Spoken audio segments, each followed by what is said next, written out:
म चाहिँ सुतिरहेको छु, दाजुले भाइ तिम्रो लागि वाटर सप्राइज छ उठ त भन्नुभयो। मैले आँखा मिलेर शरीरलाई यसो तन्काएर दाजु के वाटर सप्राइज भनेको, बाहिर त हेर भन्नुभयो। बाहिर हेरेको वाटर सप्राइज नै रहेछ। ढोका खोलेर हेर्दा त हिउँ मस्त हिउँ परिरहेको रहेछ। अब यो चिसो मौसममा तातो खानेकुरा खानुपर्छ भनेर मैले हिउँलाई हटाएर मैले चाहिँ किचनसम्म जाने बाटो बनाएँ। अनि किचनमा गएर सुरुमै मैले पिठो निकालेर पिठो मुस्न सुरु गरेँ। अनि दाजुहरूले चाहिँ कोरियन रामेन बनाउन लाग्नुभयो। कोरियन रामेनमा चाहिँ हामीले चाहिँ माछा मिसाएर खाँदा मिठो हुन्छ भन्ने मैले सुनेको थिएँ। दाजुहरूले चाहिँ मलाई चखाउनलाई माछा नै बनाउनु भयो।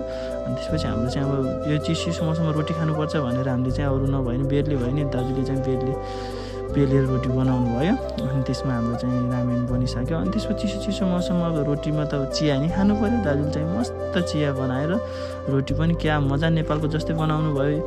अनि त्यसपछि हामीले चिया, रोटी, यो तिलको चटनी र कोरियन रामेनमा मिसाएको यो माछा खाँदा त आहा कति मिठो। साथी हजुरहरूले पनि खानुहोस्। अब हामी खाएर नेक्स्ट भिडियो हिउँ है।